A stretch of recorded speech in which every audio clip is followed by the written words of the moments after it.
नमस्कार, मैं हूं जयश्री नागदा और आप देख रहे हैं सीबीसी न्यूज राजस्थान। राजनीति भी जाने क्या क्या करवा देती है। पूरे 4 साल तक जिन मुस्लिमों को दुश्मन बनाने में, जिहादी बताने में और भी जाने क्या क्या उनको कहने में लगा दिए, अब वोट के लिए उनके ही चरणों में पड़ना मंजूर हो जाता है। सच ही कहा है कि जनता माई बाप है। ये बात अलग है कि अब इस जनता का धर्म में बंटवारा कर दिया गया है और फूट डालो राज करो की नीति अपनाई जाती रही है। और अब उनसे ही अगर वोट चाहिए तो क्या क्या नहीं कर डाले। वाह, ये भी ठीक है। जो नेता इतने सालों तक तुष्टीकरण और मुसलमानों की बयानबाजियां करते रहे, अब भला वो राखियां कैसे बंधवाएंगे मुस्लिम बहनों से? मुश्किल होगा ना, पर करना तो पड़ेगा।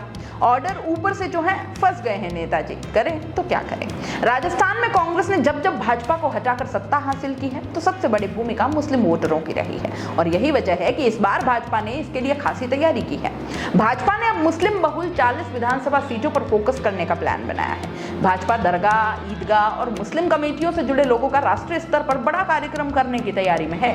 भाजपा अल्पसंख्यक मोर्चे के राष्ट्रीय अध्यक्ष जमाल सिद्दीकी का कहना है कि हर जिले से कम 100 प्रबुद्ध लोगों को बुलाया जाएगा और इससे देश भर में यह मैसेज जाएगा कि भाजपा मुस्लिमों के हित में काम कर रही है और मुस्लिम समाज में पार्टी की पैठ वो है जम रही है।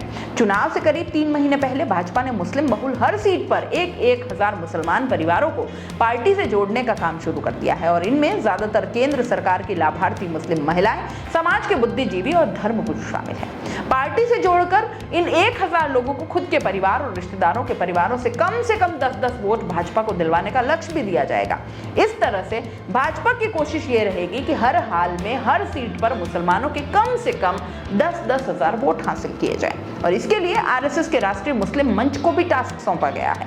भाजपा का यह मानना है कि अगर मुस्लिम बहुल हर सीट पर मुस्लिम वर्ग के 10-10 हजार वोट पार्टी को मिल जाते हैं तो कांग्रेस को हर सीट पर सीधे तौर पर 20,000 वोटों का नुकसान होगा।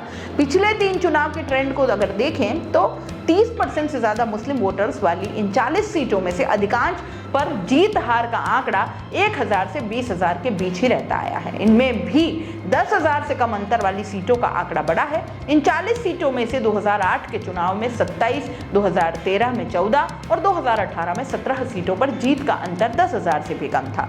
भाजपा अल्पसंख्यक मोर्चे के राष्ट्रीय अध्यक्ष जमाल सिद्दीकी कहते हैं कि मुसलमानों को लगता है कि भाजपा मुस्लिमों के लिए सही विकल्प नहीं है। हम धीरे धीरे यही छवि धोने की कोशिश कर रहे हैं और इसके लिए राजस्थान की मुस्लिम बहुल 40, मध्य प्रदेश की 12, तेलंगाना की 24 और छत्तीसगढ़ की 12 सीटों पर काम कर रहे हैं। राष्ट्रीय स्तर पर मॉनिटरिंग के लिए हर सीट पर प्रभारी, सह प्रभारी तैनात किए गए हैं। बुद्धिजीवी वर्ग, मुस्लिम महिलाओं और धर्मगुरुओं तक पार्टी के काम पहुंचाने के लिए कई अभियान चलाए जा रहे हैं। पिछले दिनों पीएम मोदी ने सभी सांसदों को रक्षाबंधन पर मुस्लिम महिलाओं से राखी तक बंधवाने के लिए कहा है। मुस्लिम समाज में भाजपा का खास फोकस पसमंदा मुस्लिमों पर है और इस वर्ग में 70% मुस्लिम आबादी आती है। पसमंदा मुसलमानों में ओबीसी और दलित वर्ग के कामकाजी मुसलमान आते हैं जो छोटे छोटे काम करके आजीविका चलाते हैं। अब बीजेपी केंद्र से चल रही योजनाओं का प्रचार इस वर्ग में जोर शोर से कर रही है। इन्हें मोदी सरकार की मकान, शौचालय, गैस और पेंशन जैसी स्कीम्स का ज्यादातर फायदा मिल रहा है। भाजपा ये मैसेज दे रही है कि जब सरकार के स्तर पर हिंदू मुस्लिम में कोई भेद नहीं है तो मुसलमानों को भाजपा से नाराज क्यों रहना चाहिए। अब राजस्थान की ऐसी 40 सीटें हैं जहां 30 से 50% तक मुस्लिम वोटर हैं और अब इसी पर फोकस है।